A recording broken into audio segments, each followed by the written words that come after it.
This video is going to talk to you about the different modules that Service Proz offers. You're looking at the dashboard, the initial screen that you're going to see when you sign on to Service Proz. In the top left-hand corner, there's leads management. You have the message center, customers, work order requests, work order management, calendar, history, invoicing, and inventory. If you choose to utilize all of those options, 90% of your work is going to be done right there. You don't have to utilize the leads management system. That's used in case you're chasing work. If you receive a phone call and someone wants you to come out and give them an estimate, then you'd use the leads management. If it's a job that you know you've secured, you could go straight to work order request and put a work order in. I'm going to start with leads management and go over how we add a new lead and assign that lead to a salesperson and then track the events that happen with that lead moving forward. We need a phone number and we need a first name, or we need a last name, but I'm going to give this guy a first name and a last name and an address.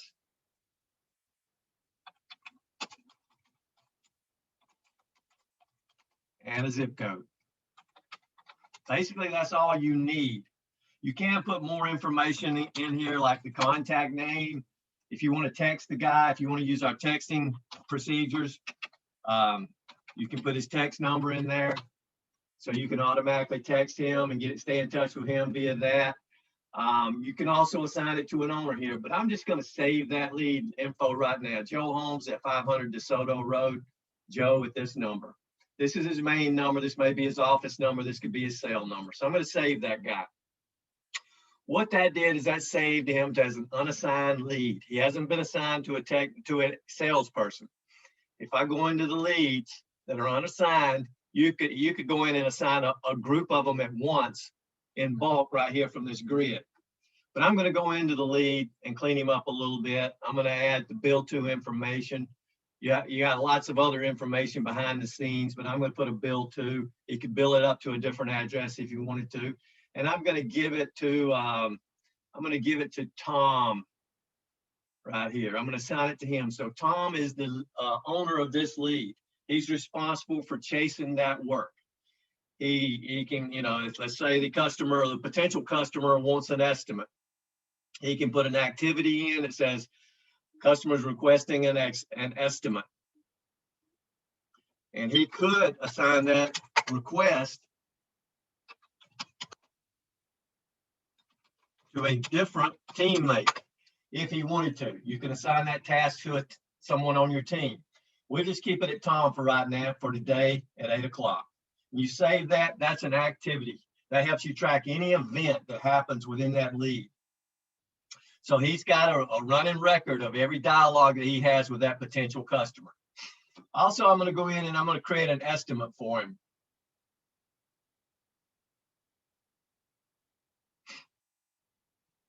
This is a blank estimate that came up for Joe Holmes. Now, you got a couple of ways you can get an estimate out very quickly. One is if it's a canned estimate that you've done one very similar to what he's looking for, you can duplicate an old estimate and create one for Joe Holmes here. You can change things on the fly as well. A kit is a way of putting a group of inventories and a group of miscellaneous charges on an estimate with just a couple of clicks. Inventory items are things that you store in your inventory warehouse. Miscellaneous charges can be anything, trip charges, hourly rates, labors, things of that nature. An inventory item, something you can touch. A miscellaneous charges could not be. Could be a package deal that you put together, system tune-up or something like that. But I'm going to put a kit on this guy for right now. And I've got a paver kit here. And let's just say we built a paver kit for 100 square feet. And he's got 100 square feet out there. Now you can change that on the fly as you add this kit to this order. But I'm just going to keep it simple. Add that kit to that order. And what that did, that put all of these items, these are inventory items that are sitting in our inventory module on that estimate. All right, now the trick is to get that estimate to the potential customer. You have two ways to present that estimate. That's a summary or a detail. A summary is not going to let them know how you arrived at the price. It was just a $37 estimate. So I'm going to go back to that estimate and say, oh, I forgot to put the labor on it. So I'm going to go in here in miscellaneous charges, put a labor on it. 5 hours at 68 bucks an hour. And these numbers can be modified on the fly. If you charge someone 168 bucks and someone 268 bucks, you can do that. We put $340 worth of labor on that. Now I'm going to print that estimate in a detail format, and that will detail out the charges of where did we get that? Well, the paver kit came up to $37 and the labor came up to $340. So that's what the estimate looks like that you're going to present that customer. You can present that customer with a paper copy, or you can email that to him as well, straight from Service Proz. So I'm going to close out that estimate. We've delivered that estimate. He can go ahead and log that in there to the activity. Estimate delivered.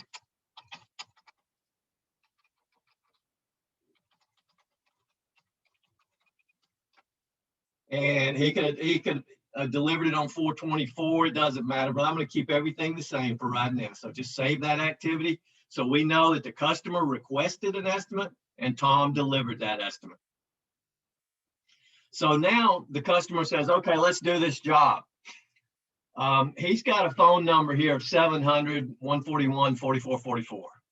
We verify that phone number in case you're dealing with a builder or a apartment complex or somewhere where you may want the bill to go up to someone else, or you may want to be tracking multiple jobs under a single customer.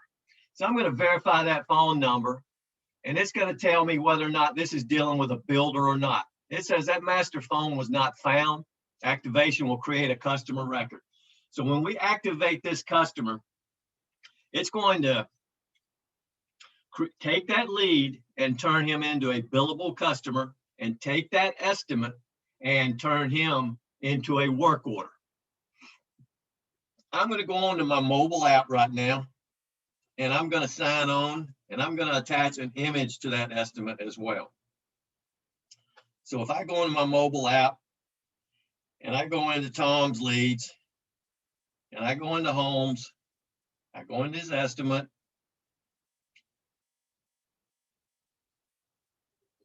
clicking on the notes. Now I'm clicking on the camera. I'm going to the gallery and I'm selecting an image. I'm doing this with my mobile phone right now. I add that note. So we're going to go in now and we're going to look at that estimate again. This is a paver job. And you can see right here, we added an image here. It's called a note. If you click on the notes button, you could download that file or you could view it right here. So that's a paver job that they want pavers ripped up and replaced with new pavers. So that image, along with any notes, along with any inventory items, are going to go from the estimate and float over to the work order. We've won the job. Now we're going to activate that customer. It's going to ask me a couple of questions. What are you doing?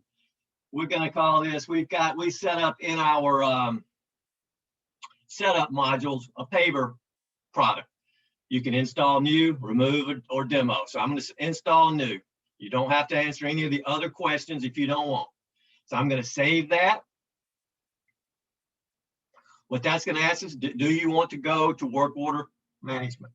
And we said yes.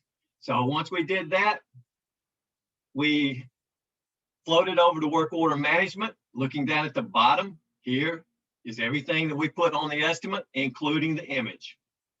If I go to the notes tab, you can see your image right here as well. View images. If you had 15 images, they would all show up here. You can also tell that you've got an image by going on back here to work order management and looking at this paperclip attachment. That will bring up the image as well. So now moving forward, the salesman has went out to the customer. He's taken pictures, he's taken notes, he's provided them with an estimate.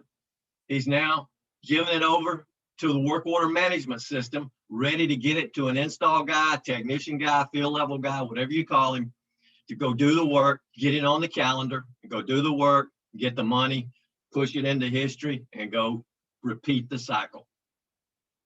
So right now I'm going to look at the calendar, and I'm going to open up this calendar in a different link, and I'm going to look at today. And I can see that Kyle has an opening for this afternoon. So I'm going to go back here and I'm going to put this job on Kyle at 1 o'clock, and I'm going to assign it to him. Okay, now if I go back to the calendar, I refresh the calendar, come back into today, you can see that Kyle now has a job. Now that job may take 1 hour, it may take 4 hours. We can override that value. We can override that value right here at the labor hour. So I'm going to say it's going to take 3 hours, update that record, and there's a 3 hour slot for Kyle to go out and do homes. When Kyle signs on to his mobile app, he's going to see that schedule for him right there with all the notes, all the pictures and things of that nature. Now I'm going to go out in my work order management on the mobile app, and I'm going to take another picture and attach it. So you'll see I'm going into the mobile app now. You can also attach a video here, but I'm going to keep it simple. And I'm going to add an image here. You can add 3 images at once.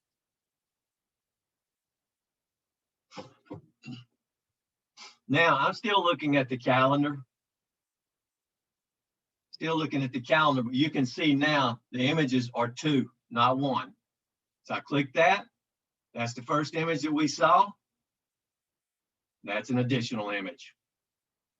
So 1 was done at the estimate level. 1 was done at the install level. So once he's done with the new job, he can take pictures and store them in the system. So customer calls up, you know, there's a stain on their thing. And maybe that stain was there when we left. Maybe it wasn't. You got proof in the pictures now. So I'm going to close that up right now. And if you wanted to, you could take payment in the field with that as well. But I'm just going to stick to the desktop for the purpose of this video. And I'm going to click on work order management. I'm going to go into homes. And I'm going to show you a couple of features here. You can see your image indicator, your SMS indicator. If you choose to sign on to the SMS subscription, you can text to your customers, 2-way text back and forth. You can text pictures, things of that nature. Another cool feature is the message center that we kind of spoke a little bit about. And I'm putting a message in on my app.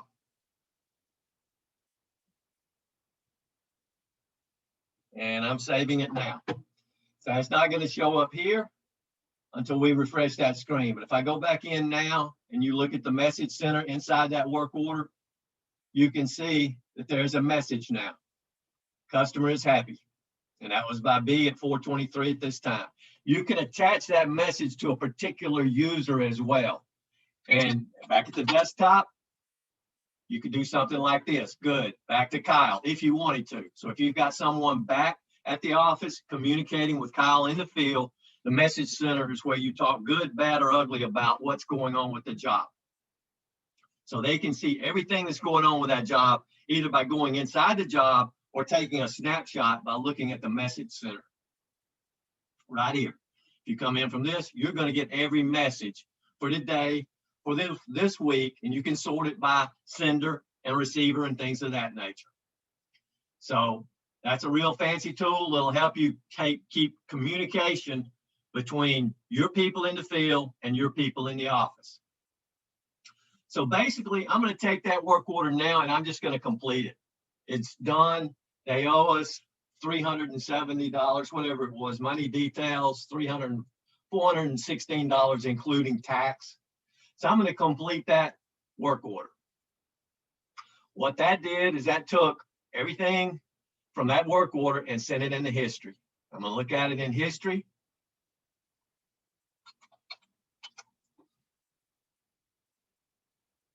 Call up the work order. You can see you've got your 2 pictures here. Any notes, anything you did, anything pertaining to this work order is now visible. Your message center, your notes, if you send any SMS texts as well. So all of this comes here. What that also did was create an invoice. So if I come into here and I look at invoicing, Holmes is right there. He's an open invoice, and I can print that invoice. You can email that invoice as well. This invoice is ready to go down to your accounting system if you want, QuickBooks, whatever accounting system you want to send it to. So that's what an invoice looks like. That invoice is open for right now. So basically what we just did, we took a lead, attached an estimate to it, delivered that estimate to the lead, attached pictures to it at a salesman's level. Customers, the potential customer who's a lead says, yes, go ahead with it. That turned that lead into a customer, turned that estimate into a work order, and sent that job into your work order management system, ready to get it on the calendar, get it scheduled, get the materials in, get it scheduled, and go get the work done, collect the money, complete the work order, send it to history, and send it to the invoicing. Now I'm going to go over a couple of quick things for you as well. Our inventory system is a multiple location inventory system. So if you've got trucks out there, you want to track what's in the inventory, you can do that through your multiple locations. You can import inventory items into each location individually if you want to. You can assign a technician to a particular inventory location, or you can let him pick from wherever. But at any rate, it is a multiple location inventory system. The kits we spoke about briefly. A kit is a group of single or many inventory items and or miscellaneous charges as well. So again, an inventory item is something you can touch. A miscellaneous charge may not be. So you've got the ability to group your inventory items. You've got the ability to put a threshold of when you need to reorder if you're trying to stock inventory items. You've got the ability in Service Pros as well if you want to just order your materials as they are needed using the purchase order system. I won't go too deep into that right here, but just for your information, we do have a purchase order system that can be work order specific, or it can be a blanket purchase order that has many, many work orders and many, many different items on it, depending on how you and your vendors have agreed to order your equipment or your materials. I'm gonna, assuming that you may want to go a different route, I'm going to, now Mr. Holmes is called back and says, I need you to come clean those pavers. And he doesn't want an estimate, he just wants you to come do it. I'm gonna put a work order request in here, and I'm gonna go look for our existing customer, Mr. Holmes. I'm gonna call him up. If it's a new customer, you just gotta key in the name, address, city, state, and zip. The zip code will retrieve the city, state. But let's go in and put a cleaning service here. Let's say commercial cleaning could work, 4-hour top to bottom, but you could have a paver cleaning, concrete cleaning, pressure washing, things of that nature. I think I've got pressure washing here. Pressure washing, all of these could be decks, pavers, driveway, whatever. So right there is all you need to create a work order. If I submit and schedule that, that's going to create that work order, just as it did when we created that estimate, finalized that estimate, activated that customer. This is the same old work order. Now I know that Kyle doesn't have a job this afternoon as well, again, because he's completed that job that we just gave him. Just for the sake of that, when that job is completed, it goes off the board, it goes into history. So I'm going to take this job and I'm going to give it back to Kyle for today to go clean them. 1 o'clock, Kyle, assign him. Go back to the calendar, refresh the calendar. There's Kyle going to do a cleaning job. We got that at 4 hours. So let's say you can do it in 2, update it to 2. That'll draw it down to a 2-hour job. The different colors on this board indicate the different types of jobs. You may have an install, you may have a maintenance, you may have a service, things of that. Those color codes mean something to the people. There are a number of indicators that come on this job as well. Back at the mobile, they can determine, do they have a problem? There's a weather problem here. So he cannot get that job done because it's lightning or something like that. If I refresh this calendar, go back and look at today's thing, you're going to see Kyle's got a big red dot right here that says we got a problem. And you determine what those problem colors are. If it's a builder problem, if it's a customer problem, if it's an internal problem, something you need to know, then you need to get on. Your color codes will tell you that. Let's take this job right here for Davis. If he had a problem, and let's say it was completed as promised. So let's close that. Refresh your calendar, which it refreshes every 2 minutes anyway. He's got a green dot now. He's got a green dot. Now let's go back here to Davis in work order management. From his mobile world, he can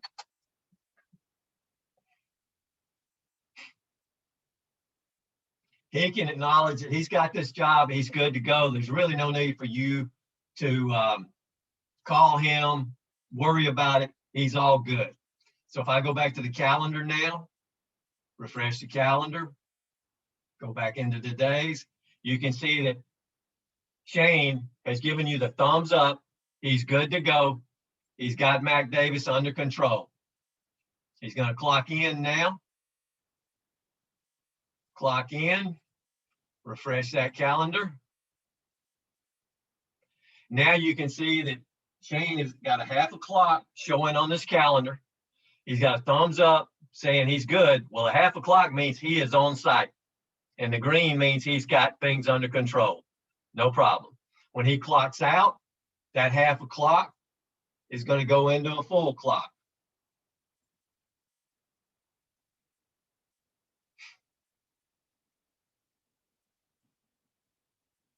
Now you know that job is complete.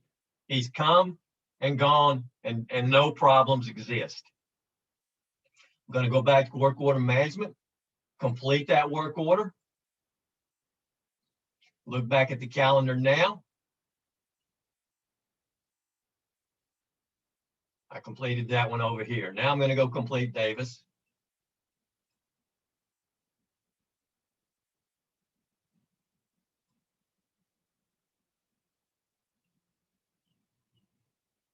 Look back at the calendar. And he's gone. They've gone into history with any pictures, videos, notes, messages, things of that. All tidied up in history for your reference later and later. There is some setup involved to get to this, and a lot has to be done here at the admin level. Where we go set up, we determine what is your footprint out there? Where do you work?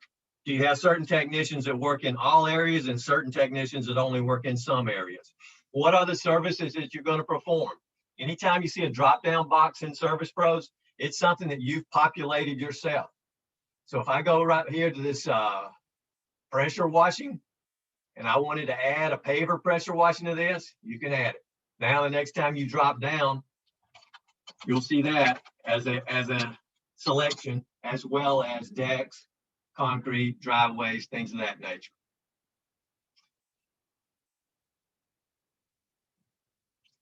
Statuses, we have 4 statuses, but you can put extra statuses in there, back orders, parts pending, things of that nature.